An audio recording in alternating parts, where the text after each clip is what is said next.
Vous êtes en direct. Vous êtes filmés, hein, alors souriez. Mesdames, vous êtes toutes maquillées, c'est bien, vous êtes belles, les coiffures, tout va bien. On est filmés, c'est bien, c'est bien. Vous allez passer sur TF1 à faire 3. C'est bien. Ok. Oui, c'est un séminaire sur le discipulat et je priais, je dis Seigneur, c'est quoi le message?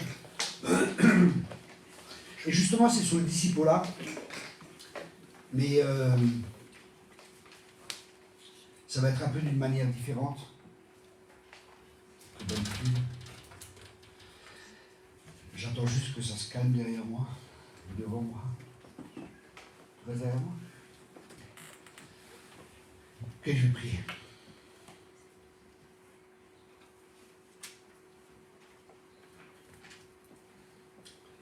Voilà, merci Saint-Esprit pour ta présence. Seigneur, rends-moi sensible à ta voix, rends-moi sensible aux directions dans lesquelles tu veux aller, et que tout se fasse pour ta gloire, Père. Dans le nom de Jésus. Amen et Amen. On est toujours encore dans le discipulat et vraiment, qu'est-ce que c'est un disciple? Un disciple, ça vient du mot grec mathetes, et ça signifie un élève. C'est quelqu'un, c'est un élève. Et un disciple, c'est quelqu'un qui se laisse enseigner.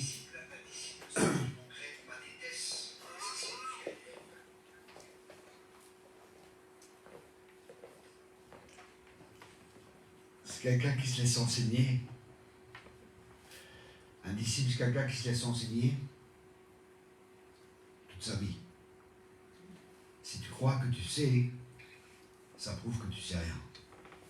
Parce que plus tu sais, plus tu te rends compte que tu sais rien. Cette connaissance, ce n'est pas une connaissance intellectuelle, c'est une connaissance spirituelle. Il y a différentes sortes de connaissances. Hein. Mais la connaissance du disciple, c'est une connaissance spirituelle, c'est-à-dire c'est une connaissance dans le cœur, pas dans la tête. Vous savez, il y a beaucoup de chrétiens, ils savent beaucoup de choses dans la tête. Ils peuvent vous dire plein de versets, ils connaissent la Bible par cœur, à l'envers, à l'endroit, tout ce que vous voulez. Et ce n'est pas pour autant qu'ils la vivent. Le but, c'est de vivre ce que l'on sait. Et ça, c'est le problème avec la pensée grecque et la pensée juive. C'est le problème avec la pensée grecque, contrairement à la pensée juive. La pensée grecque, c'est que c'est croire que tu sais parce que tu sais, mais pour un juif, tu sais uniquement ce que tu mets en pratique. Ce que tu ne mets pas en pratique, tu ne le sais pas, quoi. Donc, tout le monde est un disciple ici, parce qu'un disciple accompli est comme le maître. Et un disciple chasse les démons, guérit les malades, ressuscite les morts. Il fait les mêmes œuvres que Jésus. Voici les signes qui accompagneront ceux qui auront cru. Parlons des nouvelles langues, chasseront les démons, guériront les malades, prêcheront l'évangile. C'est la vie normale chrétienne. Malheureusement, je lis beaucoup, je m'informe beaucoup aussi sur l'Église et un mouvement qui s'appelle Barna.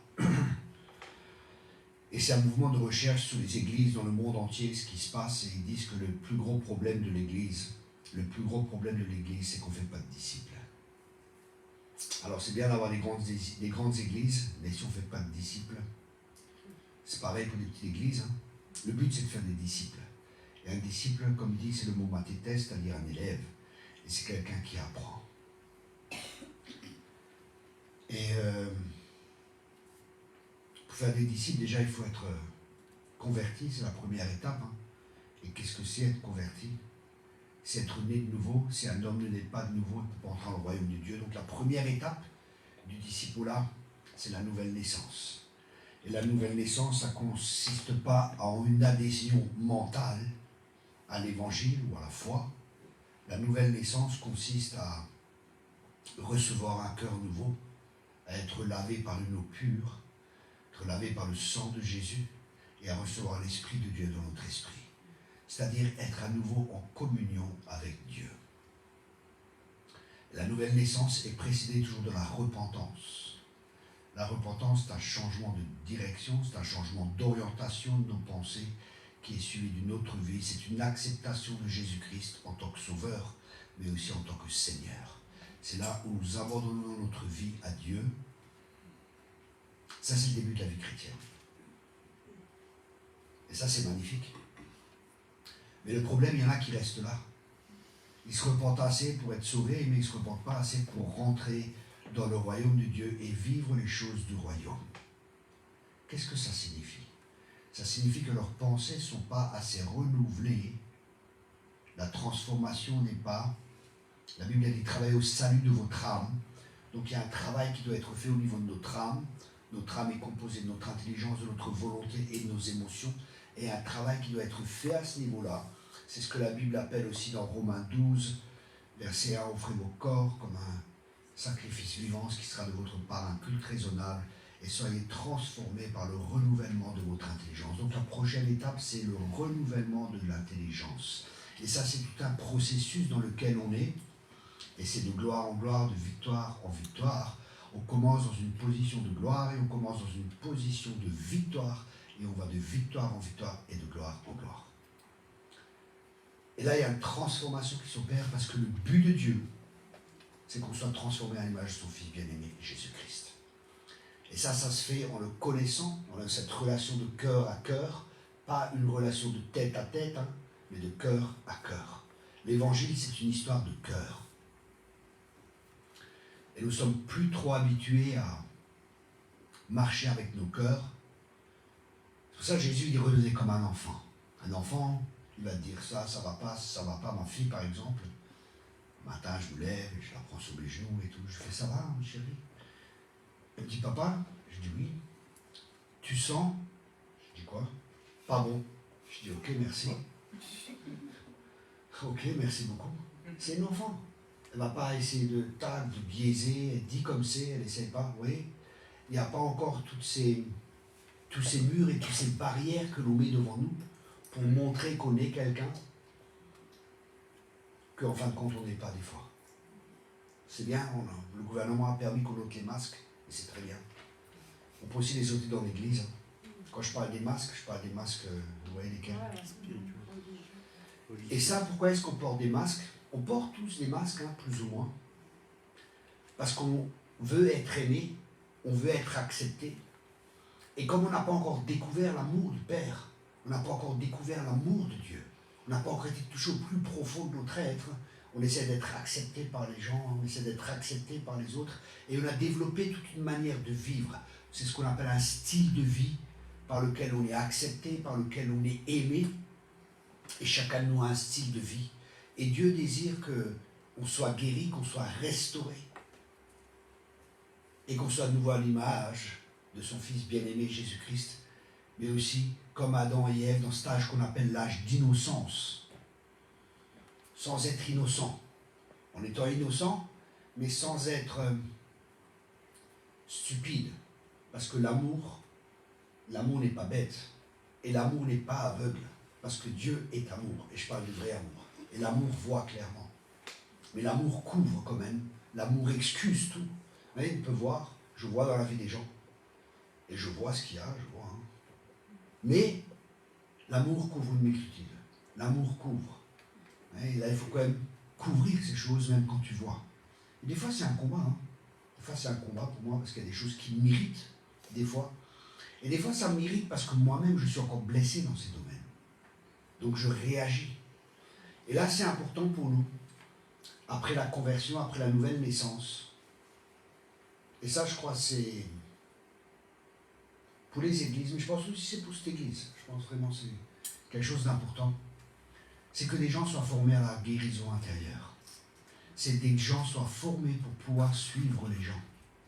Vous savez, je vois des chrétiens qui ont 20 ans de vie chrétienne, 30 ans de vie chrétienne, et je ne vois pas de changement chez eux. Après 20 ans, 30 ans, je retourne dans les mêmes églises et je vois les gens avec les mêmes problèmes.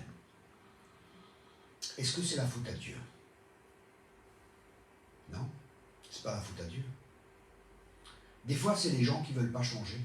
Des fois, il y a des gens qui ne veulent pas changer, ils ne veulent pas changer. Ils sont comme ça, ils sont comme ça. Bien que le Saint-Esprit en eux, il pousse, mais il y a des gens, ils sont têtus et des fois il y a des obstacles, des difficultés dans leur vie qui font qu'ils vont changer.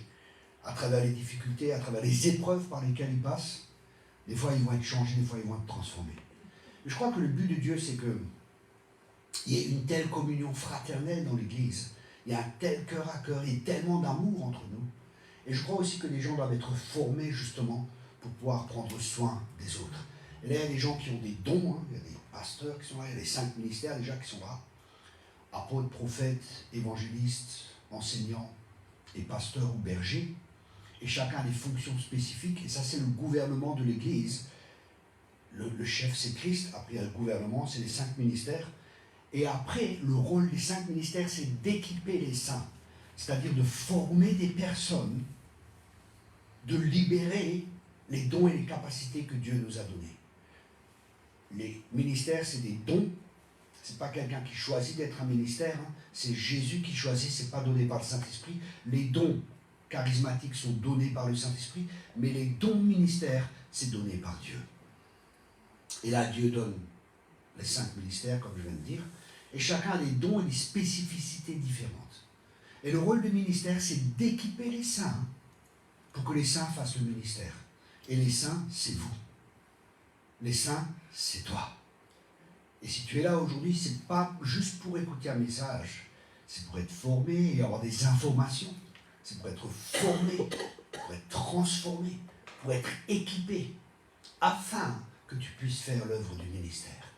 Et ça, c'est, je crois qu'on doit revenir à ça, parce que souvent, malheureusement, on a été enseigné comme ça, et on croyait que c'était juste comme ça, on vient à l'église, assis, debout, et on n'a pas été formé. On vient, on entend des messages, oh, c'est un bon message, c'était bien, ici et ça, mais on n'a pas été formé pour pouvoir le mettre en pratique. Et c'est pour ça qu'on doit revenir à ce fondement de faire des disciples. Il y a plusieurs années, Dieu m'a parlé, il m'a dit, Thierry, fais des disciples. Je dis, Seigneur, mais je fais déjà des disciples, quoi. Et Dieu a commencé à me parler. J'étais en Israël à l'aéroport, et je vois un rabbin qui est là. Et le rabbin, il vient me voir, il me fait, ah, ça va, et tout. Je fais, ouais, ça va. Il fait, vous voyez le rabbin qui est là-bas? Je dis, oui. Il dit, c'est un de mes disciples. Je dis, waouh, waouh. Dans la culture juive, dans la culture hébraïque, il y a la notion de disciple-là. Alors, qu'est-ce que j'ai fait? J'ai commencé à chercher. Dans la culture juive, j'ai commencé à chercher ce que signifie être un disciple pour eux. Quel est le concept qu'ils ont? Parce que quand Jésus est venu, il a dit allez, faites des disciples. Ils n'ont pas dit disciple, c'est quoi? Ils ne savaient pas. Ils savaient ce que c'était parce que c'est imprégné dans la culture. Là, j'ai écrit un livre sur ça d'ailleurs qui est là. Je vais vous le montrer ce soir. Il n'y en a pas trop en plus. Ouais, tu peux me donner si tu veux, merci. Un livre qui est là, qui s'appelle Sois libre, reste libre. Et c'est un livre justement, je crois que c'est celui-là qui parle du discipulat. Laissez-moi m'en assurer. Pas encore, c'est le 2 alors. Mais celui-là, il est très bien, c'est le top 1. C'est des fondements. Hein. Je vous recommande, de toute façon, tous mes livres, ils sont très bien. Vraiment, hein. Je dis ça sérieusement, ils sont très bien, parce que j'ai beaucoup de témoignages de vie changés. Et le but, justement, c'est pas de venir, de se rassembler pour entendre des messages, mais c'est le but, c'est d'être transformé pour pouvoir être des transformateurs. C'est d'apprendre à recevoir l'amour de Dieu pour communiquer l'amour de Dieu. Parce qu'on peut uniquement donner ce qu'on a reçu. Donc quand tu viens, c'est pas pour être passif, c'est pour amener quelque chose. Mais au départ, quand on se convertit, on est tous là, on vient tous du monde, hein. On vient tous avec des blessures, des pensées, des forteresses, avec tous les bagages du passé. Et il y a un travail qui doit se faire. On vient tous d'Égypte et Dieu a dû prendre le peuple d'Israël, le faire passer par le désert où il y a eu un travail, une épuration, un travail profond qui a été fait. Et c'est exactement ce qui se passe quand on vient tous du monde, on vient tous avec des manières de penser qui sont conformes à ce monde, qui sont contraires à l'évangile. Et là, on doit tout réapprendre. On est des bébés spirituels. C'est ce que la Bible dit, bébés spirituels. Après, il y a des enfants. Après, il y a des jeunes hommes. Et après, il y a des hommes, des pères et des mères spirituels. Et on voit, il y a différentes étapes par lesquelles on passe en tant que disciple. Et le problème qu'il y a des fois, c'est que des gens disent, oui, mais il y a les chrétiens et les disciples. Non, je regrette, il y a les disciples, point barre. chrétien, c'est un mot qui était utilisé par les gens du monde pour critiquer justement l'Église, petit Christ. Ils veulent être comme Christ, c'est ça les chrétiens. Et quand on lit dans la parole de Dieu, les disciples, ça paraît, je ne sais pas combien de fois, vous trouvez tout ça dans mon livre, hein, ce que je prêche actuellement et encore plus dans mon livre sur le discipulat. Donc on devient chrétien, on est né de nouveau et c'est merveilleux. Et malheureusement, des fois, on croit, ou les gens sont enseignés, bon c'est bon, t'es chrétien, t'es sauvé, alléluia, il n'y a plus de problème, t'as pas besoin de délivrance, t'as pas besoin de guérison intérieure, ce n'est pas de Dieu. Et ainsi tous ces enseignements qu'il y a. Les gens qui enseignent ça, j'aimerais bien voir leur vie. Hein. Pas juste à l'église, pas juste derrière l'estrade, j'aimerais bien voir leur vie tous les jours, comment elle est. Et j'aimerais aussi voir la vie des gens qu'ils forment, pour voir comment est la vie de ces gens qui n'ont pas de délivrance, qui n'ont pas de guérison intérieure, qui ne passent pas par un processus de renouvellement de l'intelligence.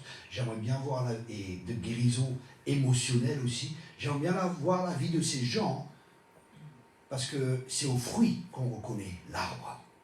Ok ? Donc j'aimerais voir les disciples, entre parenthèses, de ces personnes. Parce qu'un disciple, ça va dire beaucoup. Ça ne veut pas dire des fois, hein, il y a des gens qui ont, par exemple, j'ai des ministères, qui avaient des révélations très fortes, et c'était très fort ce qu'ils enseignaient.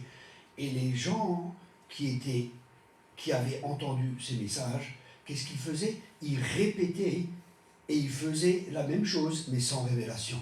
C'était une connaissance au niveau de l'âme, mais pas une connaissance au niveau du cœur.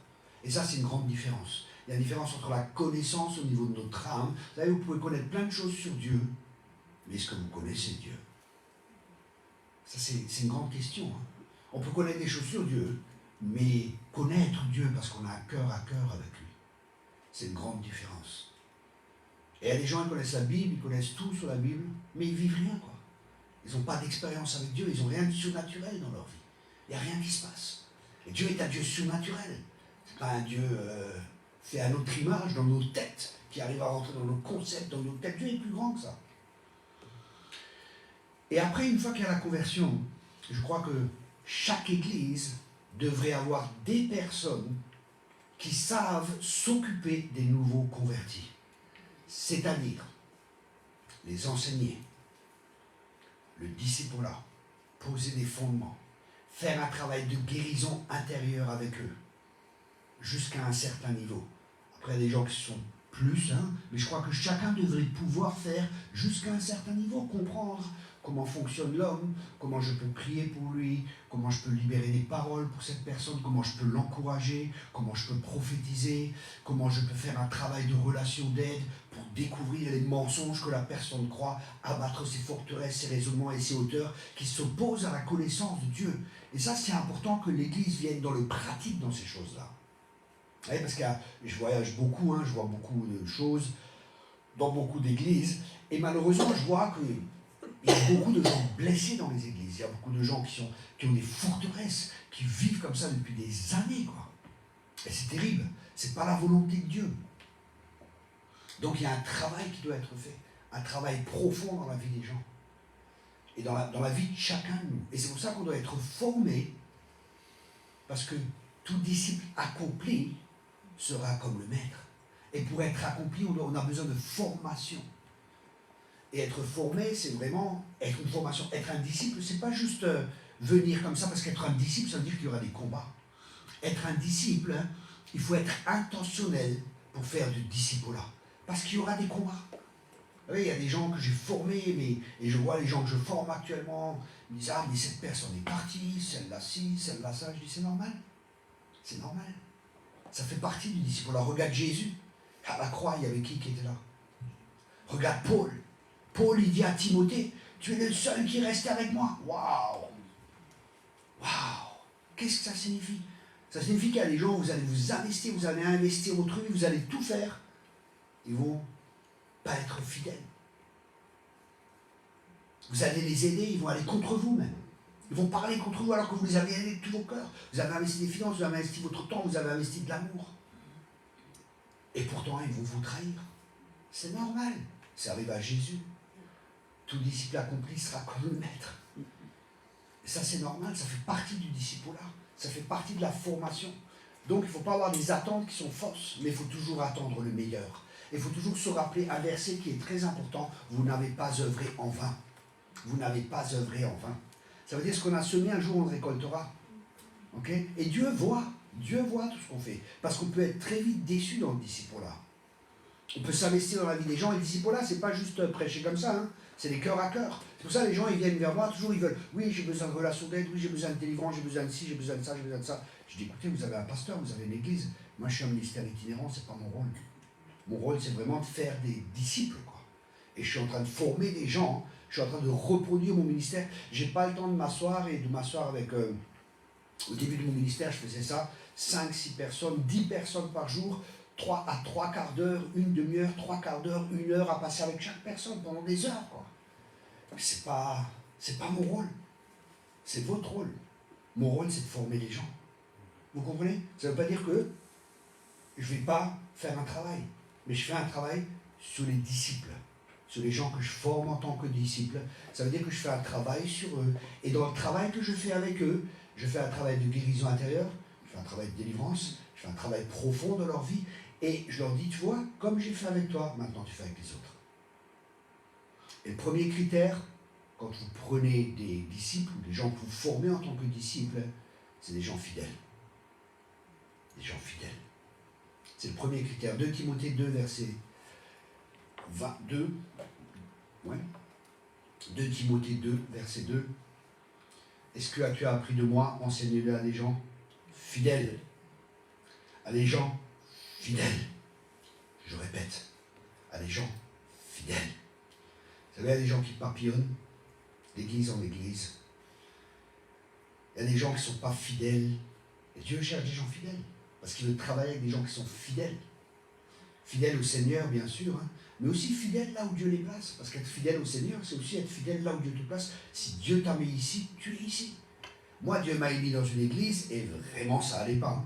Je vous garantis, il y avait plein de problèmes dans cette église. Et Jézabel, Akab, tout ce que vous voulez.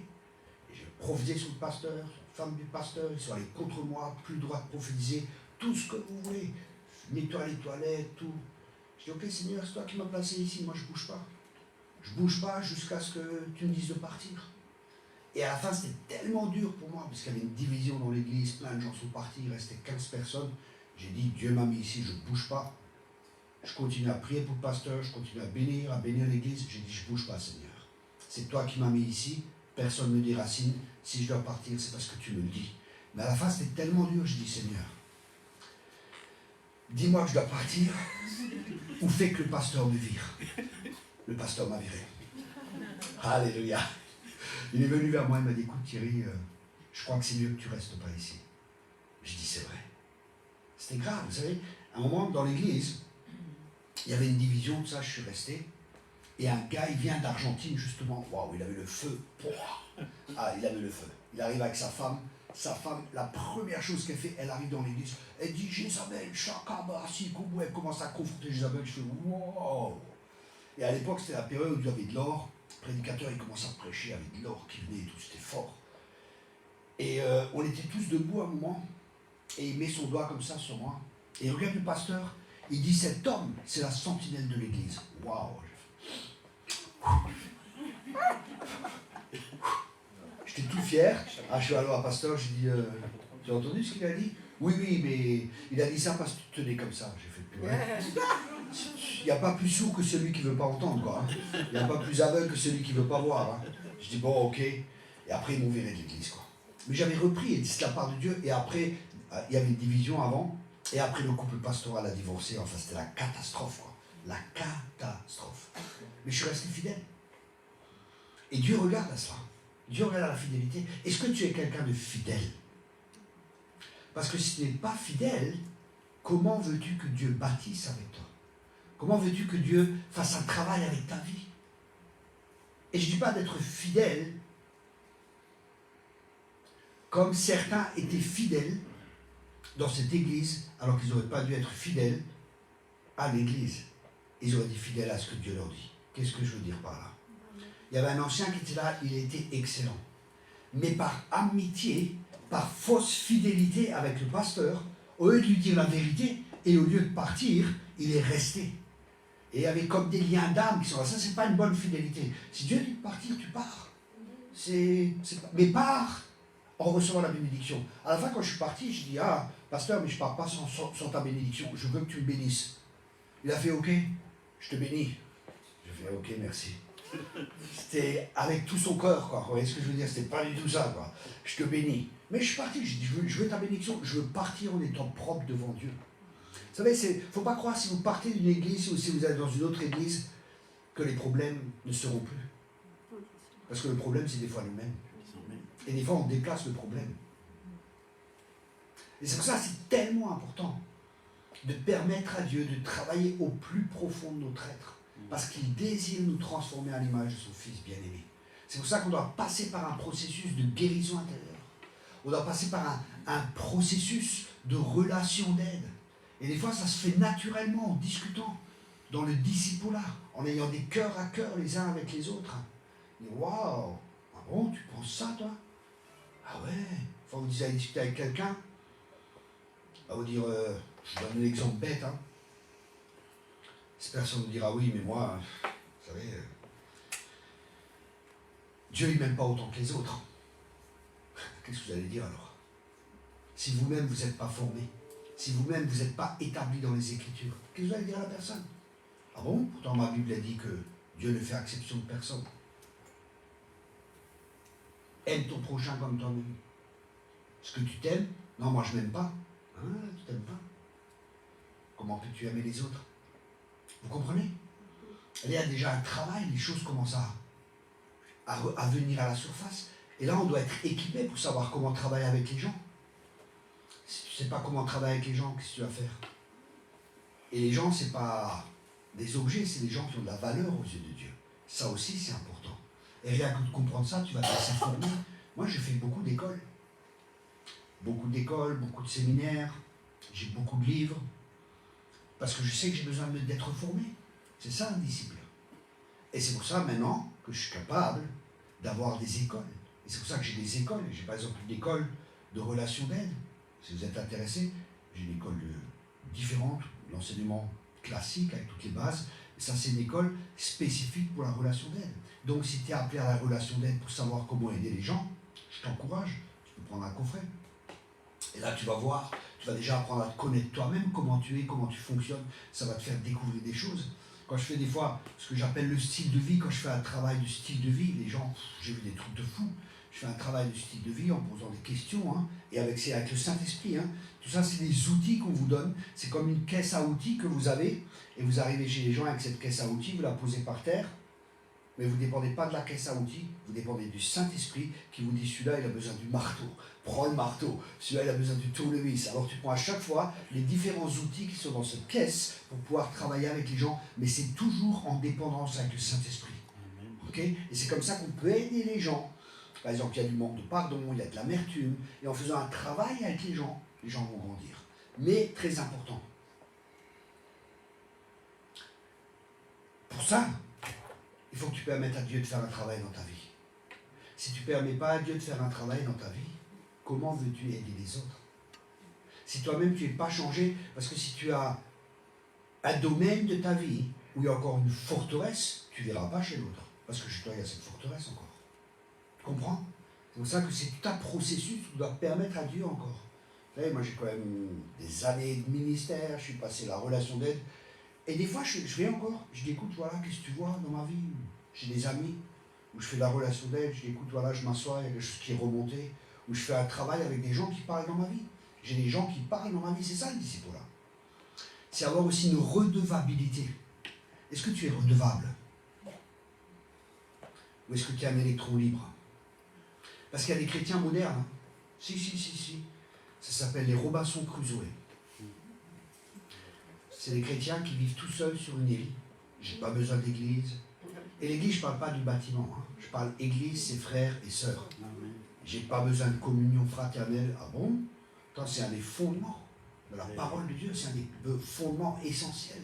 Et c'est justement dans cette communion fraternelle qu'il y a des cœurs à cœur. C'est pas tête à tête, c'est pas coup de verset biblique. La Bible dit. Non.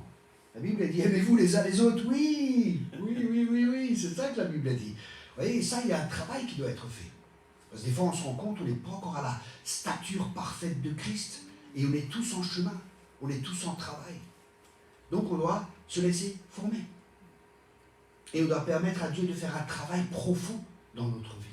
Est-ce qu'on permet à Dieu de faire ce travail dans notre vie? That is a question. Parce qu'on peut uniquement être un transformateur si nous-mêmes on est transformés. Tu ne pourras pas changer à l'extérieur, tu ne pourras pas changer les choses dans le monde si dans ton monde intérieur ces choses n'ont pas été changées. Uniquement tu peux uniquement donner ce que tu as reçu. Vous savez, il y a des fois des gens, je suis très sensible, je sens des gens viennent et ils viennent comme ça, il faut que je vous parle ici et ça, et je sens comme on essaye de me prendre, et je sens l'âme qui est là, c'est des gens qui essaient de me prendre, et je suis là, non, je suis quelqu'un qui aime la liberté, détendez-vous, je ne suis pas le bon Dieu, et les gens viennent avec des faux concepts, ils disent, waouh, Thierry Kopp va prier pour moi, le ministère de délivrance, il va me toucher avec un coup de baguette magique, et ma vie sera changée, ma vie sera transformée. Ça arrive. Mais bien souvent, il y a un travail à faire. Un travail de renouvellement. Un travail que vous avez à faire. Pas le ministère, c'est à vous de le faire. Lis ta parole, lis ta Bible. Je ne suis pas le bon Dieu. Moi, je vois des gens, des fois, ils viennent et ils courent après, ils courent derrière.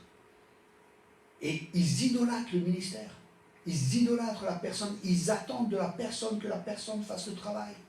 Un jour, on m'a invité comme ça dans une église et je prêche le message. Et je m'assois et le pasteur il vient et me dit, ah, t'as fini? Je dis oui.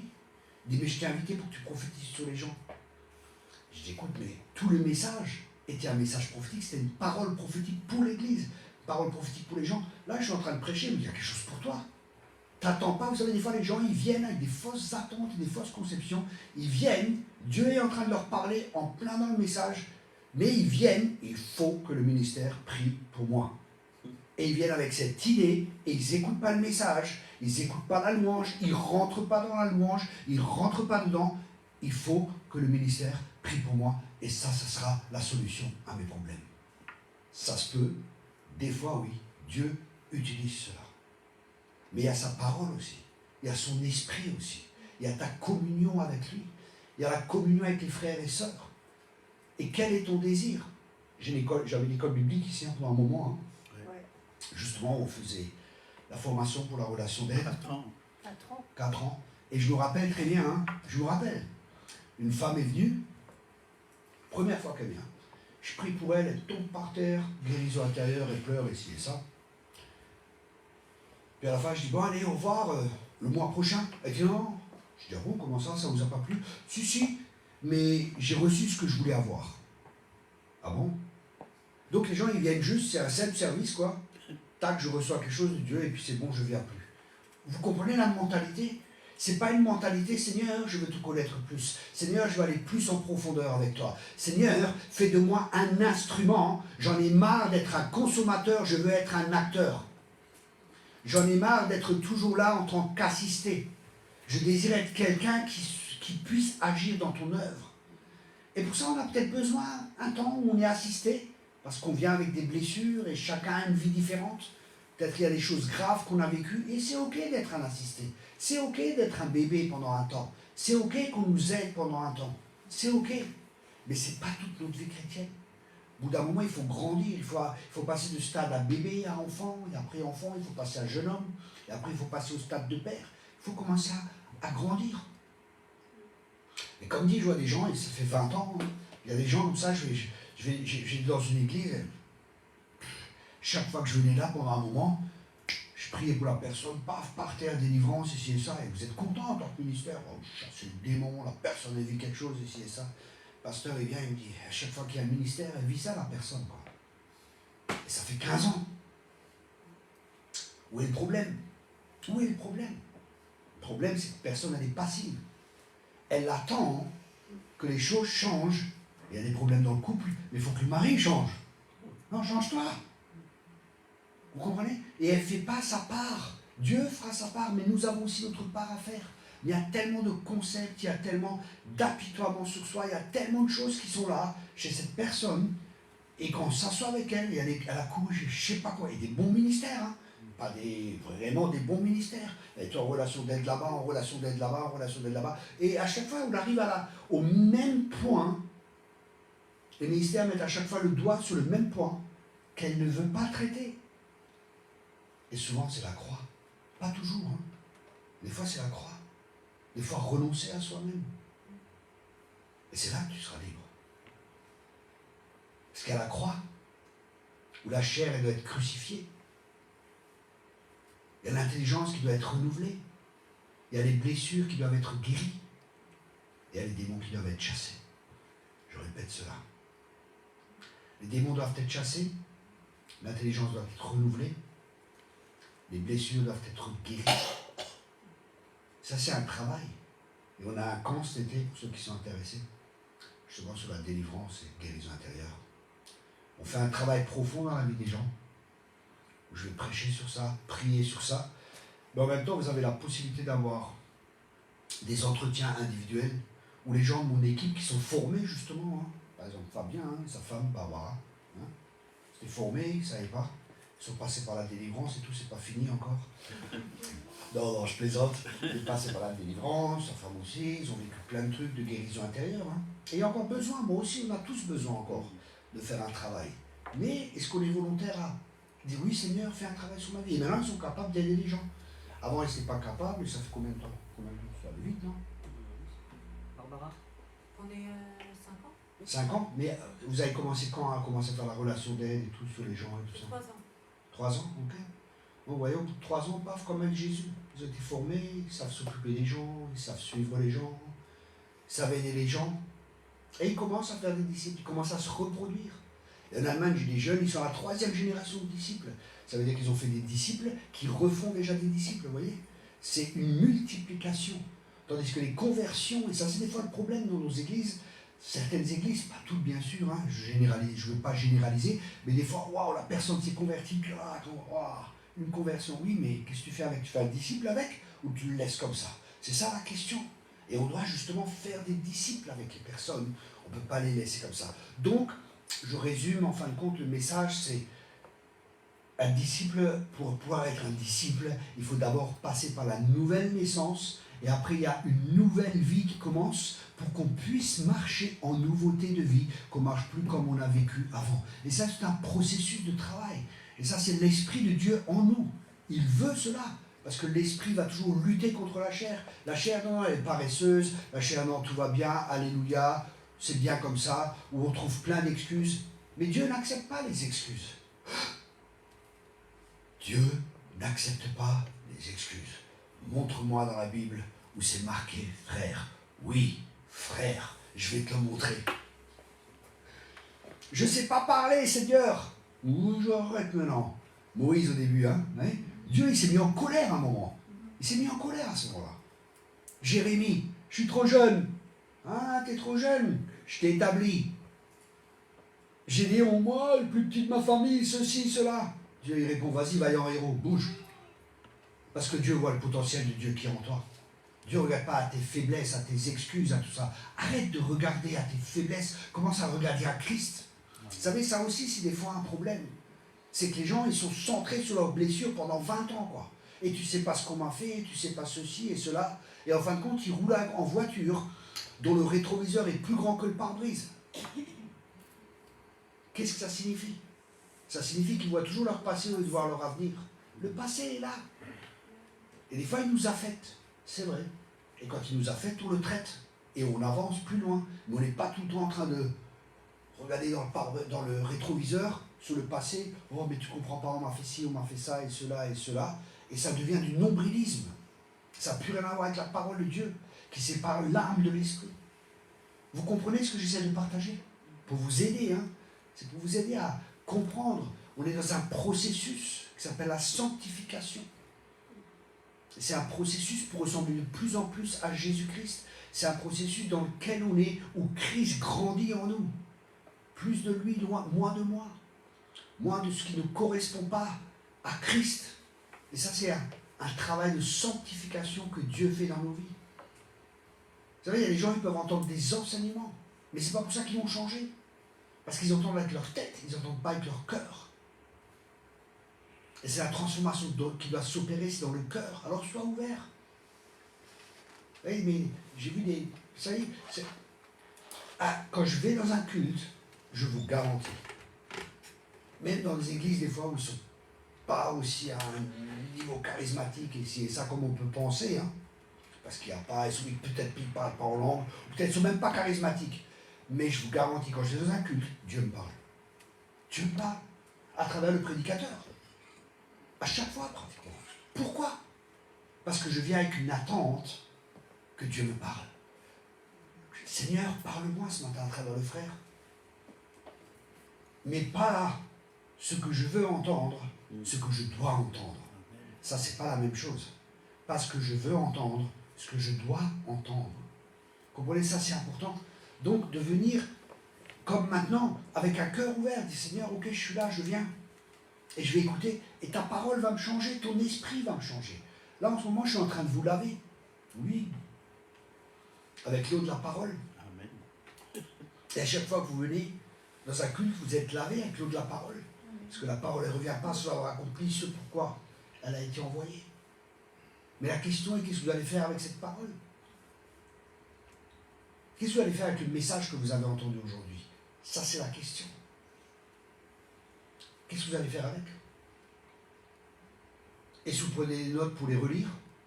Est-ce que vous prenez des notes pour reprêcher les notes? Pourquoi vous prenez des notes? Si déjà vous en prenez, c'est la question. Est-ce que c'est pour après retravailler dessus? Est-ce que c'est pour mettre en pratique? Parce que le but, un disciple, c'est de mettre en pratique. Toute la connaissance que vous connaissez et que vous ne mettez pas en pratique, ça vous rend juste plus religieux. Mais ça ne vous aide pas vous et ça aide personne. Dieu cherche des ouvriers parce que la moisson est grande. Mais il faut des ouvriers, des gens qui travaillent, qui se mettent à l'œuvre. Ça veut dire que l'Église devrait être un endroit où on est équipé, où on est formé et où on a une possibilité de s'exprimer, on a une possibilité de mettre les dons à disposition, les dons et les talents que Dieu nous a donnés à la disposition de l'Église. Vous comprenez ce que je veux dire? Et si le pasteur vous dit non, il a peut-être ses raisons. Vous savez, il y a des gens, je dis encore, écoute, reste assis, tu n'es pas prêt. Reste assis, je ne peux pas encore te confier quelqu'un, mais viens, je vais encore continuer à te former. Je ne peux pas encore te confier quelqu'un parce que toi-même, tu n'es pas encore prêt. Donc, acceptez ça. Et ça aussi, c'est la formation.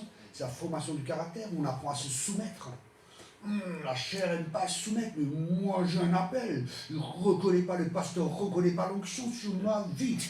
Je peux vous garantir que je suis loin, et je le sais depuis ma conversion. Je sais l'appel qu'il y a sur ma vie. Mais je suis resté assis pendant des années. Je ne bougeais pas.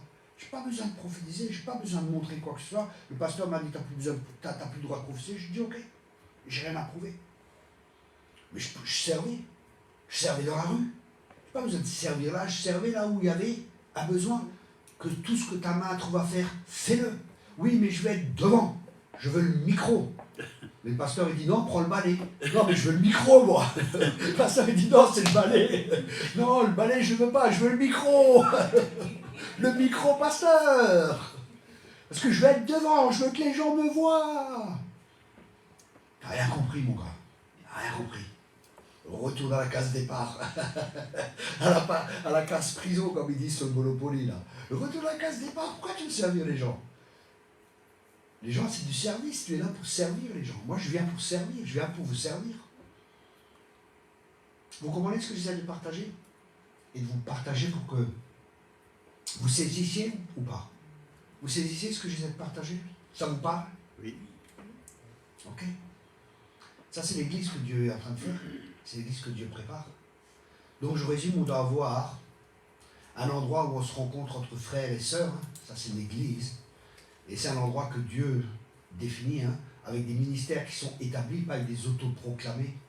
Ça aussi, c'est un autre point. Après, on se rencontre. On a une communion fraternelle. Et là, ceux qui sont fidèles, que Dieu révèle, sont placés comme anciens, diacres et ainsi de suite, avec les 5 ministères. Et là, ils équipent les autres, ils équipent les saints pour faire l'œuvre du ministère. Donc, tu ne viens pas en tant que spectateur, tu viens en tant que personne qui va devenir un acteur. Pas en tant que spectateur, mais en tant qu'acteur, tu viens dans les réunions pour être formé, pour être équipé, pour que tu saches après guérir les malades, chasser les démons. Mais le Saint-Esprit fait tout. Ah bon, alors pourquoi tu ne le fais pas? Ça, il y a des gens, oui, mais on n'a pas besoin de formation. Ah bon? Il y avait des écoles de prophètes dans l'Ancien Testament. Paul était là pendant 3 ans, je vous ai enseigné à pleurs. 3 ans, il a enseigné sur place, vous vous rendez compte? 3 ans. Et des fois, il a enseigné tellement longtemps que le mec, il tombe de la fenêtre. Vous vous rappelez de ça? Et il va, il ressuscite. Ça, c'est l'évangile pratique. Vous voyez, nous devons revenir à ces choses. On est enseigné, on met en pratique. Mais des fois, on a, dans notre contexte d'église, comme on voit souvent, hein, c'est le moyen le plus faible d'enseignement qu'on existe, qu'on a. C'est le moyen le plus faible d'enseignement. On est assis, on entend quelque chose, et voilà. Ce qu'on entend, on garde un certain pourcentage. Mais ce qu'on entend et qu'on met en pratique, je crois qu'on garde 90%. J'ai les statistiques dans mon livre, hein. Peut-être, je ne sais pas. Mais ce qu'on entend comme ça, on va garder une certaine partie. Mais ce qu'on entend et qu'on met en pratique, waouh! Jésus enseignait, Jésus démontrait, et Jésus accompagnait les gens après. Donc le disciple-là, qu'est-ce qu'il faut faire? D'abord gagner. Gagner les âmes. Un disciple, il gagne des âmes, c'est normal. Number one. Oui, mais je ne suis pas évangéliste. C'est vrai, tu n'es pas évangéliste, mais tu es un disciple. Et un disciple, il se reproduit. Chaque fois selon son espèce, c'est dans la Bible, hein. Chacun reproduit selon son espèce. Si tu es un disciple né de nouveau, bah, tu vas reproduire des disciples nés de nouveau. C'est normal. Quand tu as rencontré le Seigneur, tu as rencontré l'amour de Dieu. Là, tu es touché par l'amour. C'est normal que tu communiques cet amour. À moins que tu sois plus dans le premier amour. C'est grave, mais c'est plus grave si tu restes comme ça. Et j'ai une solution pour toi. Tu peux revenir à Dieu et revenir dans le premier amour. Tu vas de nouveau communiquer l'amour de Dieu. Tu vas de nouveau annoncer l'évangile avec le feu, avec l'enthousiasme, avec amour pour les âmes. Gagner. Ensuite, guérir. Les gens ont besoin d'être guéris. Les gens ont besoin d'être formés. Ensuite, les gens ont besoin d'être consolidés. Et ensuite, les gens, ils sont envoyés. Vous voyez? C'est tout un processus. J'étais un jour invité dans un séminaire, il y avait 400 jeunes. Et la personne m'appelle, elle me dit, j'aimerais bien vous inviter à un séminaire de jeunes et tout. Et je connaissais la boîte. Hein. Je dis, ok, je viens, mais à une condition. C'est que j'ai la liberté de faire ce que Dieu veut. Tu demandes à l'apôtre s'il est d'accord.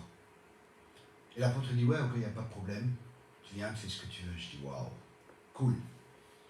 Non, j'ai pas de temps à perdre, hein, à aller quelque part où on me bloque, où je ne peux pas exercer le ministère, les dons, les talents que Dieu m'a donnés. J'ai une famille aussi, je préfère être avec ma famille et m'occuper de mes premiers disciples, les enfants. Vous comprenez?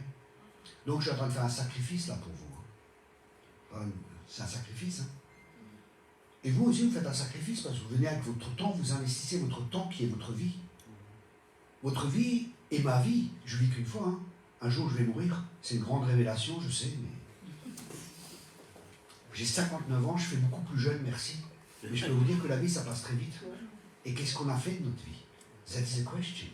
Et c'est pour ça qu'on ne doit pas perdre du temps. Qu'est-ce qu'on fait dans la vie? Qu'est-ce qu'on fait avec notre temps?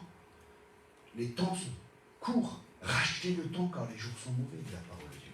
Qu'est-ce qu'on fait avec notre temps? Est-ce qu'on se laisse former? Est-ce qu'on se laisse équiper? Ou on vient juste nouveau de séminaire en séminaire? Oh, le prédicateur, c'était pas mal. Hein. Vous voyez, c'est comme dans les stades de foot. Les mecs, ils ont des gros bides. Ils sont assis sur les estrades. Ils boivent leur bière. Ils mangent leur sandwich merguez. Et ils critiquent les gens qui s'entraînent et qui jouent comme des malades en bas. Ils les critiquent. Mais eux, si tu les mets sur le terrain, ils ne savent rien faire. Quoi. Ils courent 20 mètres. C'est fini, quoi. Ils n'arrivent plus. Mais ils critiquent. Mais eux-mêmes, ils ne font rien. Et des fois, l'église, ça me donne l'impression d'être comme ça. Les gens, ils sont toujours en train de critiquer, et c'est ceux qui font jamais rien. Ils sont toujours en train de critiquer, mais ils font rien eux-mêmes.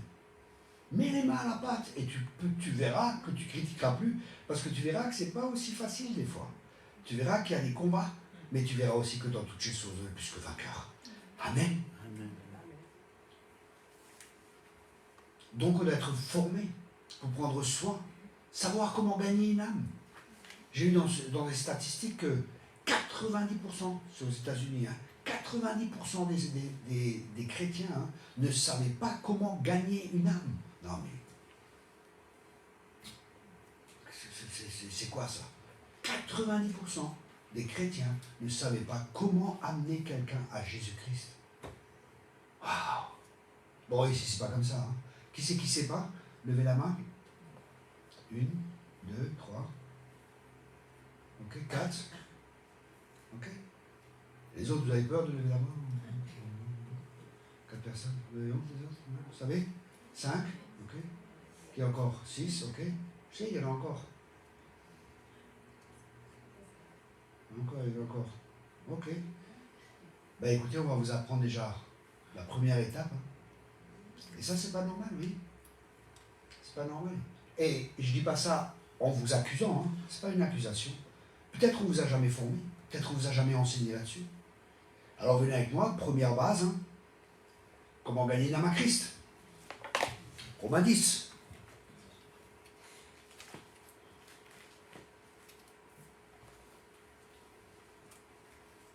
C'est dans le Nouveau Testament.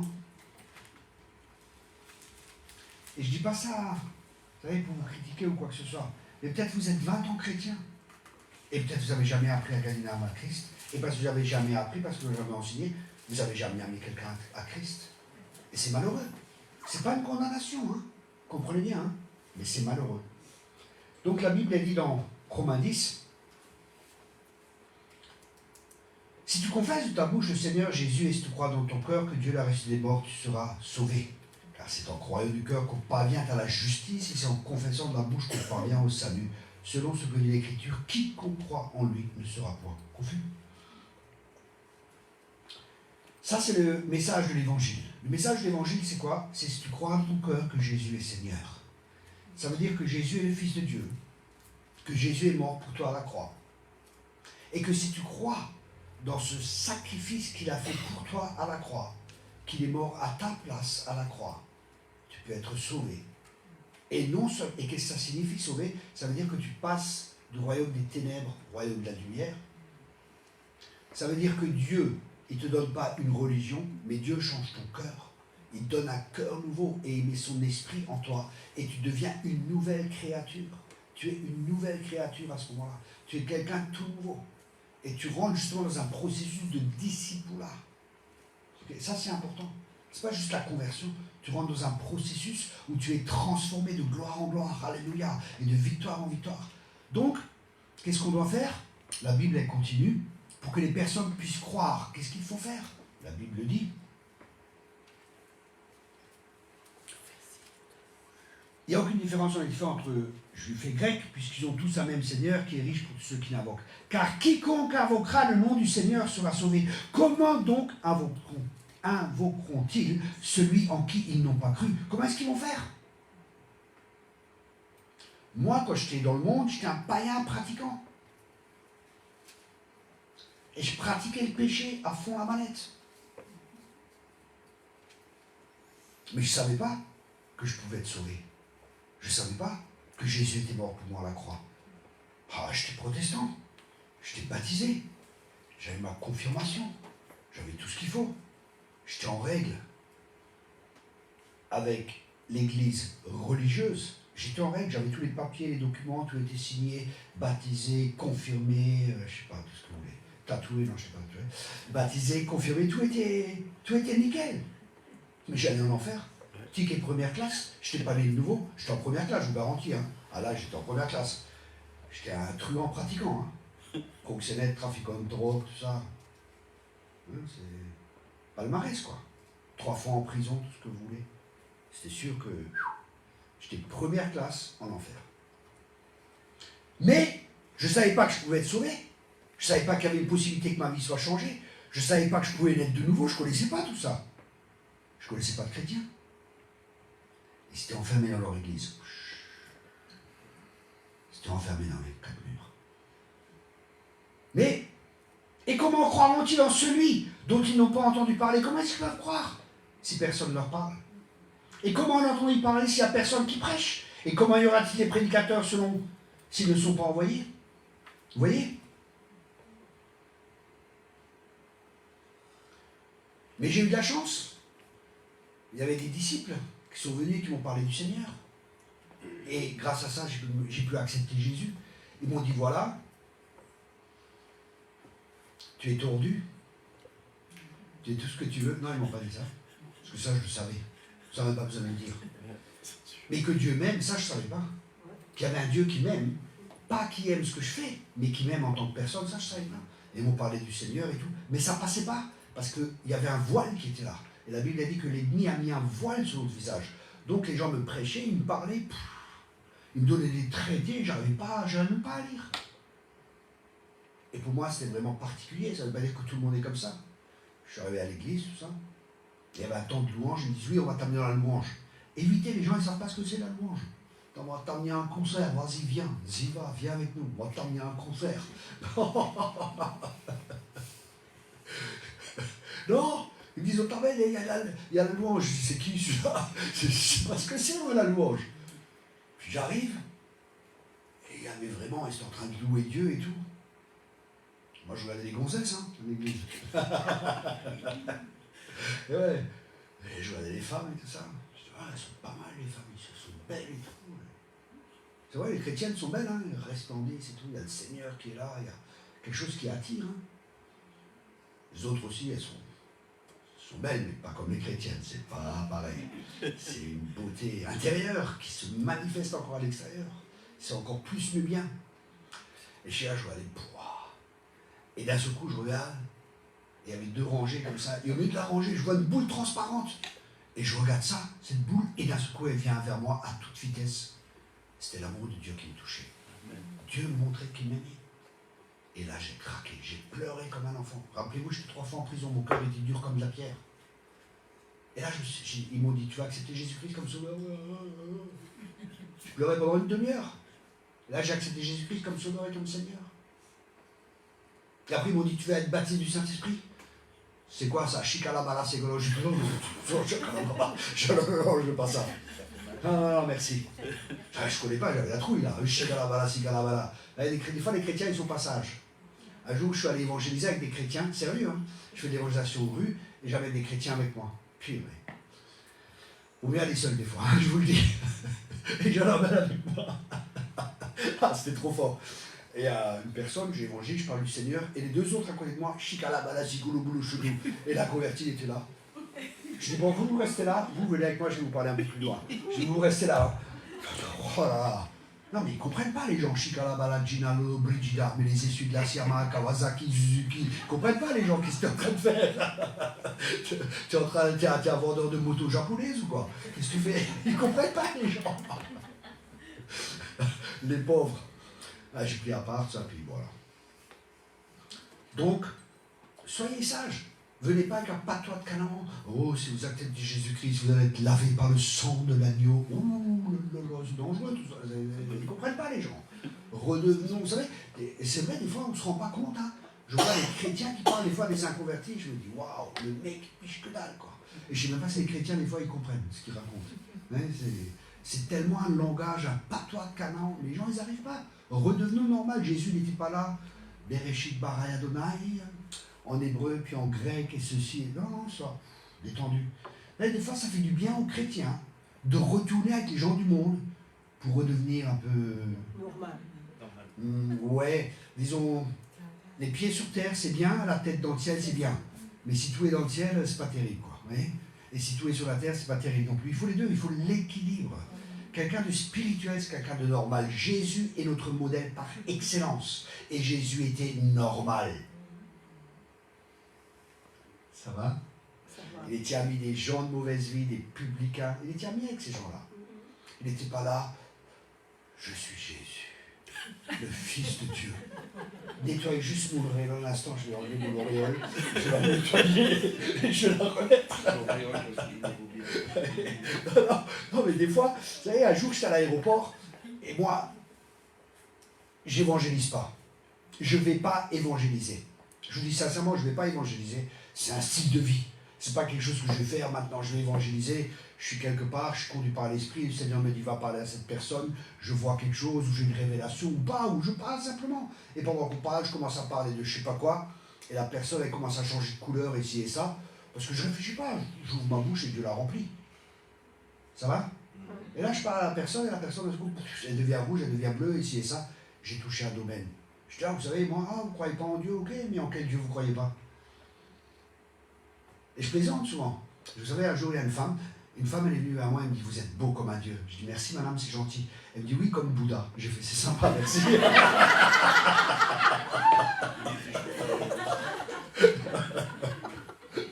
Vous savez, mais il faut avoir des réponses. Il faut avoir des réponses avec les gens quand on évangélise. Là, on est rentré dans l'évangélisation maintenant. Il faut avoir des réponses avec les gens. Les gens vont vous dire, oui, mais je ne crois pas en Dieu. Je dis, en quel Dieu vous ne croyez pas? Ils commencent à réfléchir, les gens. Vous savez, quand vous regardez l'œil, quand vous regardez comme vous êtes, vous ne croyez pas qu'il y a un Dieu. Il faut beaucoup de fois, vous avez plus de foi. Ah, vous ne croyez pas, vous êtes athée? Je vous félicite, vous avez plus de foi que moi. Comment ça? Pour ne pas croire qu'il y a un Dieu, que Dieu n'existe pas, vous avez beaucoup de foi. Vous savez, le problème, des fois, les chrétiens, c'est le sage qui gagne des âmes, dit la Bible. C'est le sage. Alors, vous savez, quand un chien, il a un os, qu'est-ce qu'on fait? On essaie de prendre l'os et on se bat avec lui, non? Non, qu'est-ce qu'on fait? On a un morceau de viande. Qu'est-ce que ça signifie pour nous? École d'évangélisation maintenant. Qu'est-ce que ça signifie pour nous? Si quelqu'un est dans l'occulte, on ne va pas lui dire, ouais, c'est pas bien ici et ça. Non, non, amène Jésus. Laisse-lui son os. T'amènes la viande, il va lâcher son os tout seul, il préfère la viande. Il préfère ce qui est vrai. Vous comprenez? Donc, soyons sages pour gagner les âmes. Et là, il faut être formé aussi pour ça. Ça va vite, c'est simple. Ça fait, depuis que je suis converti, j'évangélise. Et c'est normal de gagner des âmes. Mais je ne vais pas sortir évangéliser. Vous comprenez? Mon voisin, par exemple, il avait le cancer. Je dis, écoute, moi je crois à la guérison.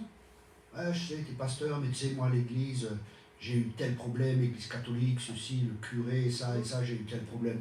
Je dis, ouais, je comprends, je te comprends tout à fait. Mais moi aussi, tout ce qui est dogmatique, mais tout ça, c'est pas mon truc, moi, c'est Jésus-Christ. C'est Jésus qui m'intéresse. Et je lui présente Jésus, je prêche Jésus. Et je laisse Christ vivre en moi aussi. Et il m'aimait bien, il m'invite, viens Thierry, on va boire un café. Pas monsieur le pasteur, Thierry, viens, on boit un café. Je dis, ouais, ok, pas de souci. Et je bois un café avec lui, tranquille. Je discute de la paix, je discute de tout. Je m'occupe de lui, je l'aime vraiment. Et je l'aime assez pour m'occuper de ses hobbies, pour qu'il s'occupe de mon hobby, Jésus. Vous comprenez? Je connais un prédicateur comme ça, il a joué au golf avec quelqu'un pendant 2 ans. Il n'a pas parlé de Jésus. Il a joué au golf avec lui. Jusqu'à ce que le gars lui demande, waouh, mais toi, tu es différent, tu t'énerves pas, tu es ceci et cela, c'est quoi ton secret? Des fois, les gens dans le magasin, ils viennent, quand je vais dans le magasin, ils disent, mais purée, je vous vois tout le temps sourire, vous, c'est quoi votre secret? Je ne peux pas vous le dire. Ah, c'est pas sympa, ça. Le poisson, il faut un appât pour l'attraper. Ah, je dis, bon, écoutez, je vous aime bien, je vais vous le dire. Je suis amoureux d'un homme. Ah là, il se fait rire et tout, et ça plaisante, vous savez, des fois je plaisante. Après je dis, bon écoutez, voilà, je suis chrétien et je crois que Jésus-Christ est le Fils de Dieu et il est mort pour moi à la croix. Et après je témoigne simplement. Jésus l'a dit, soyez mes témoins. Les gens ils ne croient pas, je dis, écoutez, moi j'étais comme vous, mais j'étais proxénète, j'étais trafiquant de drogue. Non, c'est pas vrai. Ah oui, maintenant, ici et ça, et ça. C'est mon témoignage, c'est pas le tien, c'est le mien. Dieu ne demande pas de donner le mien, Dieu te demande de donner le tien. Soyez mes témoins. Témoigne ce que Dieu a fait dans ta vie. Si tu viens avec Dieu, il y a des choses qui se passent dans ta vie. Dieu ne demande pas de connaître l'hébreu, le grec, le chinois et qu'est-ce que j'en sais, moi. Dieu te demande de témoigner ce que tu as vécu, simplement. Moi, dès ma conversion, je pouvais dire aux gens, Dieu est amour. Tout de suite, pourquoi? J'ai vécu l'amour de Dieu. Donc tout de suite, je pouvais témoigner de ça. Tu témoignes, et si les gens, et après tu leur dis, écoutez, si vous voulez que Jésus devienne le Seigneur de votre vie, on va prier ensemble. Et répétez après moi, Seigneur Jésus, je crois que tu es le Fils de Dieu. Je demande pardon pour mes péchés. Viens dans mon cœur, sois mon Sauveur et mon Seigneur. Et voilà. C'est compliqué. Et voilà. Et bien vous voyez, pour ceux qui n'ont jamais amené quelqu'un au Seigneur, vous savez comment faire. témoignez de votre vie, et après vous dites à la personne, voilà, maintenant tu vas accepter Jésus-Christ, répétez après moi, parce que la Bible dit, si tu crois en ton cœur, et que tu confesses de ta bouche que Jésus est Seigneur, tu seras sauvé. Et c'est une décision importante. Si vous avez besoin de réfléchir, réfléchissez. Et si les gens, des fois, vous disent, oui, mais il faut que je réfléchisse. Ok, il faut que vous réfléchissiez à quoi? Parce que si vous réfléchissez, c'est que vous avez des questions. C'est quoi vos questions? Et des fois, c'est juste une excuse que les gens veulent. Mais posez la question, et les gens vont peut-être vous dire, oui, mais vous savez, moi, Dieu ne peut pas me pardonner tous mes péchés. J'ai fait un meurtre, par exemple. Là, vous dites, écoutez, Dieu, il peut pardonner. Hein. Celui à la croix, c'est des meurtriers. Jésus a pardonné. Vous voyez? Et des fois, les gens, ils ont des appréhensions. Parce que le diable, il essaie de les retenir. Et c'est à nous de pouvoir répondre aux questions des gens. Et pour ça, on doit être formé, on doit être équipé. Et surtout, on doit aimer les gens. On doit être poussé par l'amour, parce que c'est l'amour qui nous motive. C'est pas, on va faire des âmes, on va gagner des âmes, et le pasteur, il va être content, il va voir que... moi, j'étais comme un gosse. Je prenais des gens en stop le matin quand j'allais à l'église, je dis, Seigneur, donne-moi une âme. Je prends un gars en stop. Ah, qu'est-ce que vous faites, si et ça? Bah, écoutez, je ne sais pas trop quoi aujourd'hui. Je dis, bah, écoutez, venez avec moi. Je les emmène avec moi. On va où? Je dis, ah, un endroit, c'est super, il y a des gens qui sont vraiment bien, avec de la musique et tout, vous allez voir, c'est bien, allez. Je dis, bah, on va à l'église, et je l'emmène avec, paf. Et je l'emmène avec moi, tranquille, s'assoit avec moi. Et moi, je suis comme un gosse. Je me suis converti, je regarde le gars. Purée, il a rien, lui. Comment ça se fait, ça? Moi, j'ai vu une boule, je me suis mis à pleurer, lui, il pleure toujours pas. Seigneur, c'est pas normal, ça. Je regarde les gars, hein, toujours rien. C'est pas normal ça. Mais je pensais que tout le monde est comme moi, je suis comme un gosse. Rien qui se passe. Toujours rien. Il s'assoit, il écoute le message. Et le pasteur fait un appel. Je fais, viens, on y va. Il dit où? Je dis, ben viens avec moi. Je le prends, je l'amène devant. Convertis-toi. Le gars, il s'est converti. Vraiment, de cœur. Et il est retourné à l'église. Il est retourné parce qu'après, il faut qu'il y ait un suivi. On ne fait pas les bébés des nouveau-nés, on les laisse comme ça. Hein. Parce que vous savez, il y a des gens, ils vont évangéliser partout, ils gagnent des âmes, et après ils les laissent comme ça. C'est pas le but. Le but, c'est de faire des disciples, c'est pas de faire des convertis. Allez par toutes les nations et faites des disciples. C'est ce que Jésus a dit, et on doit revenir à ce mandat. C'est le mandat de Dieu.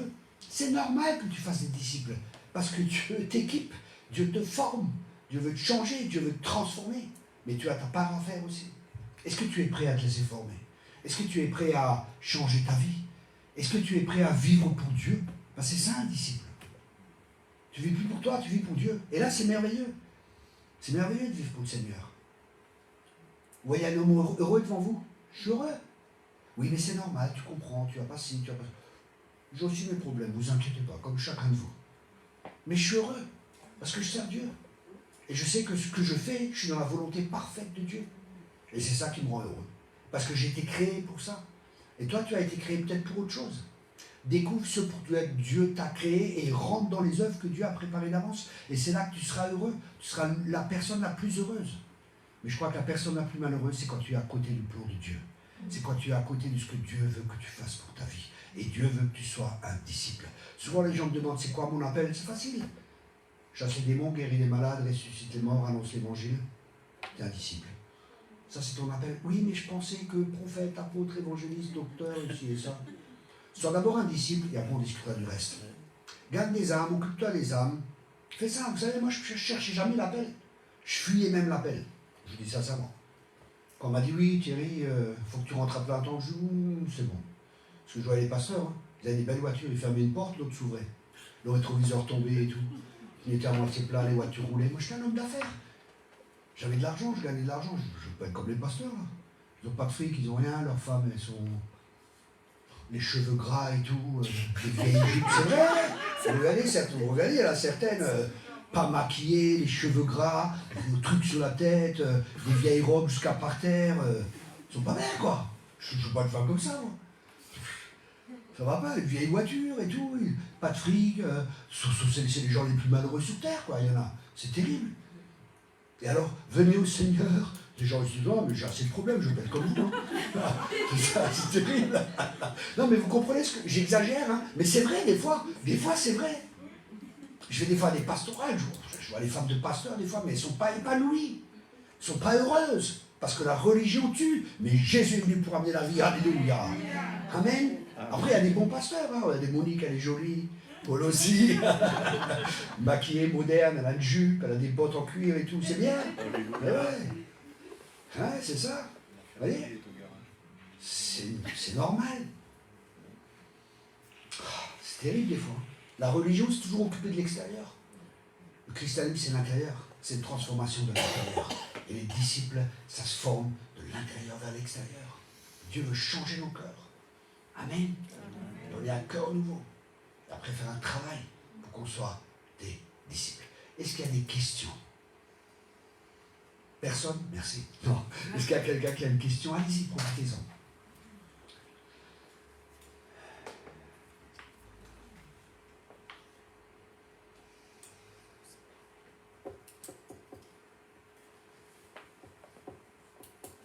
Oui, madame.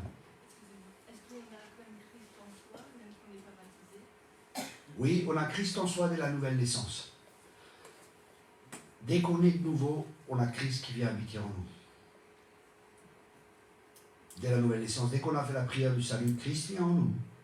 Et après, la Bible dit, celui qui croit et qui sera baptisé sera sauvé. Donc la prochaine étape, c'est le baptême. Et la question est, pourquoi vous ne voulez pas vous laisser baptiser?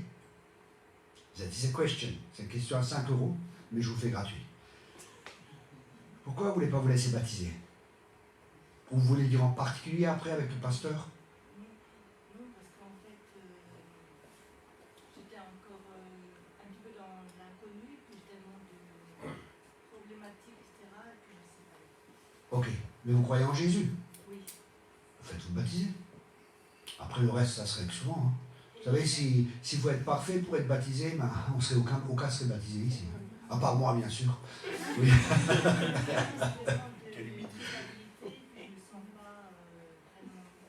Comment? Tellement de culpabilité, enfin tellement de culpabilité, que tellement je me sens encore sale. Ouais, mais vous savez, le problème ou la difficulté des fois des gens, c'est qu'ils ont tellement de concepts, j'ai tellement de problèmes, j'ai tellement de soucis. Vous savez, quand l'eunuque qui s'est converti, vous savez, vous connaissez l'histoire de l'eunuque qui était sur le char? Il y a un gars qui est sur un char et Philippe il vient, il lui annonce l'évangile. Et il dit, qu'est-ce qu'il faut que je fasse? Il dit, accepte Jésus comme Seigneur, il accepte Jésus comme Seigneur. Et après, ils ont pris une douche ensemble, ils sont allés, enfin pas une douche, ils sont allés se baigner ensemble, ils ont fait un baptême. Tout de suite après, ils n'ont pas attendu 50 ans, il l'a baptisé direct, tac, tu es chrétien, baptême. C'est un signe spirituel. Et il y a des choses qui changent, des fois avec le baptême, il y a des choses qui se passent dans la vie des gens. J'ai vu des gens qui ont été délivrés lors des baptêmes, plein de choses qui se passent. C'est un acte spirituel, c'est pas juste faire une trempette, c'est une reconnaissance devant le monde spirituel. Je n'appartiens plus à Satan, j'appartiens à Dieu. J'ai été crucifié avec lui, je suis mort et enterré et je suis ressuscité avec Christ à la droite de Dieu. Faites-vous baptiser, il y a des problèmes qui changeront à travers ça. Trouvez-vous une église aussi où vous êtes enseigné comme ici maintenant. Si vous avez une église où on vous enseigne que voilà, vous n'avez pas besoin du baptême ou que j'en sais, quittez. Trouvez-vous l'église où la parole de Dieu, ça aussi c'est important, où la parole de Dieu est enseignée. C'est la parole de Dieu qui sépare l'âme de l'esprit, c'est la parole de Dieu qui va vous changer, c'est la parole de Dieu qui va vous transformer. Et dans l'église où j'étais au début, je vous ai dit, le pasteur a divorcé et tout ça. Le pasteur, il ne prêchait pas la parole. Il prêchait des histoires, ici et ça, de temps en temps, il y avait un verset qui sortait par hasard. Mais les gens, ils étaient tous dans leur âme. Et quand la division est venue, c'était tout dans les coups dans l'âme, quoi. Je t'aime pas, je t'aime mon frère, ici et ça, oui, mais dès qu'il y a des problèmes, je t'aime plus, quoi. C'est comme les pétales, je t'aime un peu, beaucoup, tendrement à la folie. Hein. Non, c'est pas le vrai amour. Le vrai amour, c'est quand on a eu des confrontations, qu'on a eu des problèmes ensemble, et que quand même on reste ensemble, parce qu'on sait que Dieu nous a mis ensemble. Vous comprenez? Parce que sinon, c'est quelque chose de l'âme. J'ai une femme comme ça, un jour elle est venue, j'aime plus mon mari. Je dis, tu l'as jamais aimé? Mais comment tu peux dire ça? Je dis, ben, tu l'as jamais aimé selon Dieu, parce que l'amour, c'est prendre une décision pour quelqu'un. C'est ça l'amour, c'est pas juste, oh j'ai des sentiments pour toi, tu es tellement beau, tu es tellement belle, et ton portefeuille m'intéresse en plus. J'exagère, vous voyez, mais c'est pas de l'amour ça. L'amour, c'est rester avec la personne. Ma femme me supporte, depuis 16 ans je suis marié.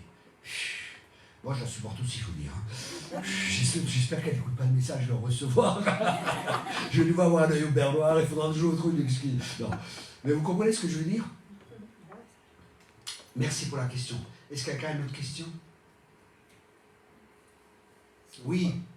Si on est baptisé et on n'est pas bien enseigné. Et on n'est pas bien enseigné? Qu'est-ce qui vous empêche d'être bien enseigné? Je vais vous donner un exemple, hein. Il y a des CD, il y a des livres. Qu'est-ce qui vous empêche d'être enseigné?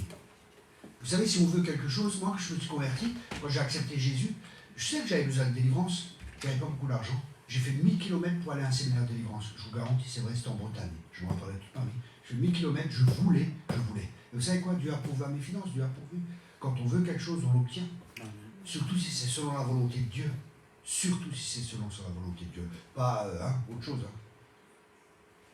Okay. Merci. Je peux répondre à votre question? Tout à fait. Ok, merci. Oui. C'est quoi la différence avec un baptême catholique? Si on est baptisé catholique, pourquoi se refaire baptiser? Ok, c'est une très bonne question, merci de l'avoir posée. Moi, je t'ai baptisé protestant, hein, mais je ne t'ai pas sauvé. Si. Celui qui croit et qui sera baptisé. Il y a un ordre, d'abord croire et après on se fait baptiser. Est-ce que vous avez cru quand vous étiez bébé? Je sais pas. Ben non, justement, on ne peut pas croire. Vous ne trouvez aucun baptême de bébé dans la Bible? C'est ceux qui croient, c'est-à-dire qu'ils ont pris une décision pour le Seigneur, et cette décision intérieure, on la manifeste par un acte extérieur, on se laisse baptiser. Le mot baptiser en grec, c'est baptizo, et ça signifie enseveli. C'est pas juste 2-3 gouttes d'eau, c'est vraiment enseveli. C'est comme un baptême dans la mort et dans la résurrection. C'est plus moi qui vis, c'est Christ qui vit en moi. Et ça fait c'est un signe dans le monde spirituel. C'est un signe, hein. Le diable, il n'aime pas ça, hein. Moi, j'ai eu beaucoup de combats avant de me laisser baptiser parce qu'il perdait un de ses ouvriers, quoi. Donc, j'ai eu beaucoup de combats dans mes pensées. Pourquoi te faire baptiser, ci et ça et ça. Et c'était une libération pour moi, c'était merveilleux. J'ai pu répondre à votre question? Oui. Merci. Quelqu'un d'autre a une question? Pas tous à la fois, l'un après l'autre? Hein, toi, tu te grattes, je crois que tu avais levé la main. Ouais, c'est les puces, je suis encore là. Quelqu'un d'autre a une question?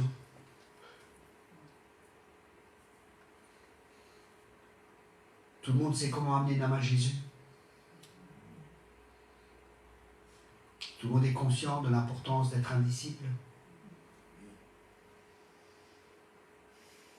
Maintenant, j'ai une question. Parce que vous m'en avez posé quelques-unes, moi je vous en pose juste une. Quand est-ce que vous allez mettre en pratique? Ben, c'est ça qui est important. On peut dire oui, c'est un bon message. Ah, Thierry, des gens ils viennent des fois, c'est un bon message. Je dis ouais, c'est un bon message si tu portes le fruit escompté. Si tu mets en pratique, c'est un bon message. Si tu ne mets pas en pratique, ça ne sert pas à grand-chose de bon message.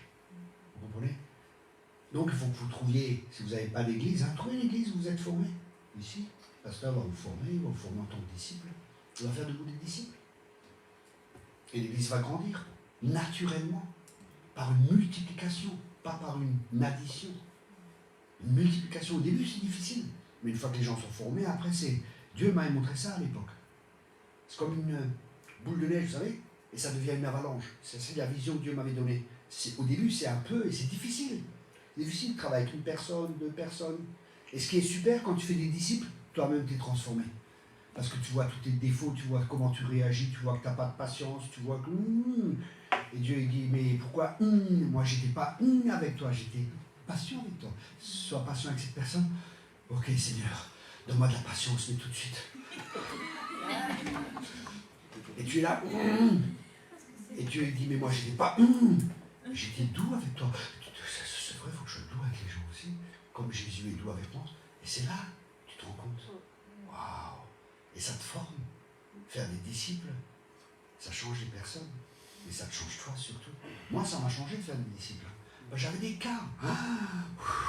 Oh là là là là. C'est vrai. Vous m'avez vu changer. Hein, toutes ces années. J'ai changé parce qu'ils m'ont transformé. Mais je les aime. Et on s'aime. Hein, on s'aime. Hein.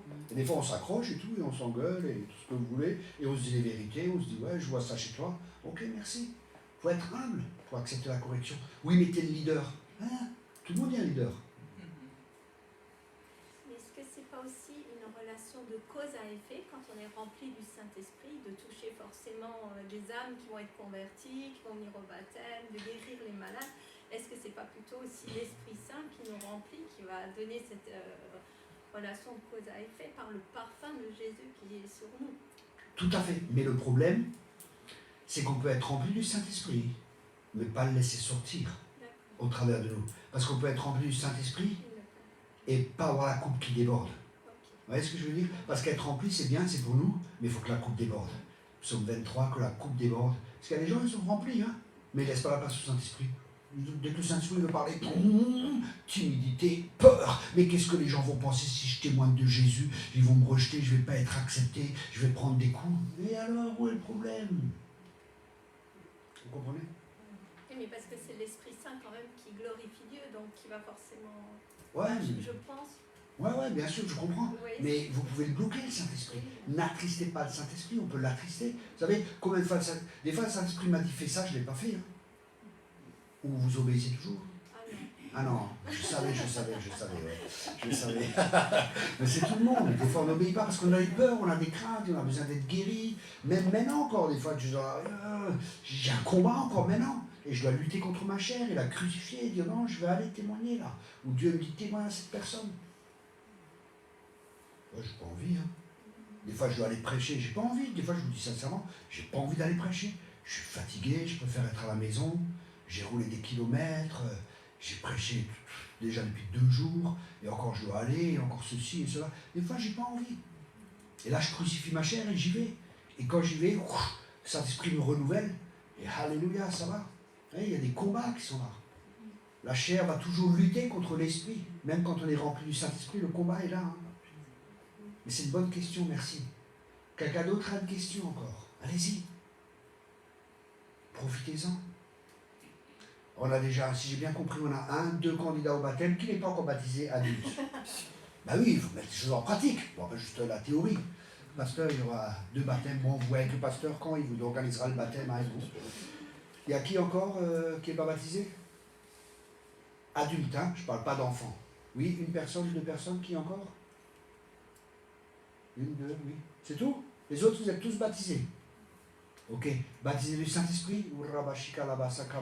Tout le monde parle en langue? On est baptisé du Saint-Esprit? Hein? Sinon, on vous apprend. Hein? Il y a une personne qui m'a dit, mais comment vous faites pour parler en langue? Je dis, j'ai appris. Hein? Il me dit, mais comment ça? Vous écrivez au tableau et vous apprenez. Hein? C'est comme une langue. Hein? Non, c'était une personne, c'était un intellectuel. Et il voulait tout comprendre. Comment vous pouvez expliquer? Comment vous pouvez me dire que c'est Dieu? Comment vous pouvez me dire que c'est pas de Dieu? Comment ceci, comment cela? C'est compliqué, quoi. Vous savez, c'est Dieu. Je vais vous poser une question. Qui a créé Dieu? Comment pouvez-vous expliquer que Dieu n'a pas de commencement? Comment pouvez-vous expliquer? La tête, ceux qui essaient de comprendre la tête, vous n'allez pas comprendre rien de ces questions. Je vais vous poser des questions, vous n'allez pas comprendre et vous n'allez pas arriver à comprendre. Pourquoi? Parce que Dieu ne veut pas qu'on comprenne ces choses. C'est pas important. Mais il y a des choses qu'on doit comprendre. Et ce qu'on doit comprendre, Dieu va nous le révéler. Et ce qu'on doit comprendre, c'est de faire des disciples. Amen. Une dernière question, et après je crois qu'on va fermer la boutique. Hein. Je vois le pasteur qui est en train de se lever. Oui, madame. Et si on se fait baptiser, quand on se fait baptiser, il faut vraiment suivre Jésus? Ah bah oui. Vraiment ne plus pécher, etc. Et si malgré tout... Mais vous allez toujours pêcher, madame. Il n'y a que moi qui ne pêche pas ici. Tout le monde pêche. Mais il y en a qui pêchent à la ligne, il y en a qui pêchent au filet. Mais tout le monde pêche, madame. Qu'est-ce que c'est que le péché? Le péché, c'est manquer le but. Et manquer le but, des fois, ça peut être le bien qu'on n'a pas fait. Mais ça ne veut pas dire vivre volontairement dans le péché. Vous comprenez ce que je veux dire? C'est pas volontairement, une fois qu'on est né de nouveau, on ne pêche pas volontairement et on persiste dans le péché. Vous comprenez ce que je veux dire? Ça veut dire que si on n'est pas baptisé qu'on est dans le péché, on va en enfer. Hein. Non. Si vous êtes né de nouveau, vous êtes né de nouveau. Mais il vaut mieux vous faire baptiser. Vous voyez, vous avez tellement de questions, d'après ça, vous n'avez pas trop de fondements. Vous êtes dans une église? Elle a été préparée 2 fois au baptême. Voilà. Ah, 2 fois? Oui, et chaque fois, à la dernière minute, là. À chaque fois, elle part. Vous êtes ici dans cette église? Non, c'était dans une autre église. Je l'ai préparée 2 fois déjà. 2 fois, vous avez été préparé au baptême. Bon, après, la deuxième fois, c'était votre maman qui était très malade à l'hôpital. Ah. C'était autre chose. Vous avez peur de l'eau? Elle a eu très peur. On vous mettra de l'eau chaude. Ouais, moi, j'ai baptisé des gens, l'eau était vraiment froide, c'était vraiment une mort pour eux, c'était en plein hiver. Et écoutez, une fois, je baptise une personne, c'est pas pour vous faire peur.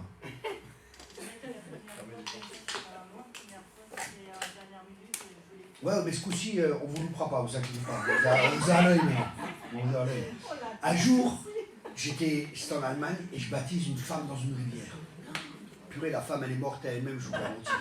Je la mets dans l'eau, et d'un seul coup, la perruque se barre. J'ai rattrapé la perruque. Je l'ai rattrapée là, c'est dans un fleuve. Hein. Je rattrape la perruque, elle sort de l'eau, je mets la perruque sur la tête, mais je la mets à l'envers. Elle était morte à elle-même, c'était un vrai baptême. Vous avez une perruque, madame? Non, je plaisante. Mais vous voyez, je plaisante, mais c'est... Faites-vous baptiser. Faites-vous baptiser. Je vous encourage à vous faire baptiser. Vous allez voir le pasteur, il va vous expliquer, il va partager avec vous et il va vous aider. Ouais, n'ayez pas peur, il est gentil. Je vous connais, Paul est très gentil. Oui, madame. En fait, moi, j'ai un petit souci au niveau du parler en langue. D'accord, vous pouvez juste descendre le masque parce que je vous entends mieux alors. C'est parce que je suis catholique au lycée. Vous avez un souci à en parler en langue? Oui, j'ai eu plusieurs expériences, je n'y arrive pas parce qu'on dit je réfléchis pour, je sais pas. Je commence, je m'arrête, je sais pas. Ok. Je n'y arrive pas. Vous faites partie de cette église? Oui. Ah, c'est bien. Alors allez voir le pasteur, il vous expliquera tout de A à Z, de A à Z, tout le parler en langue, A, B, C, jusqu'à Z, il vous expliquera tout. Il s'occupera de vous et il pourra répondre à vos questions. Voilà, c'était la dernière question de la dernière. Maintenant, c'est vraiment la dernière.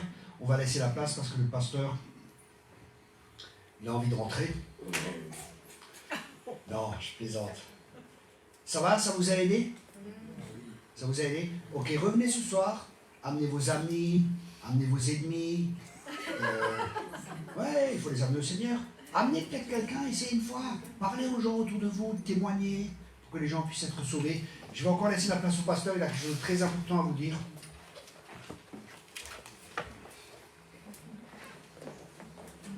Merci beaucoup Thierry. C'est avec plaisir, Paul.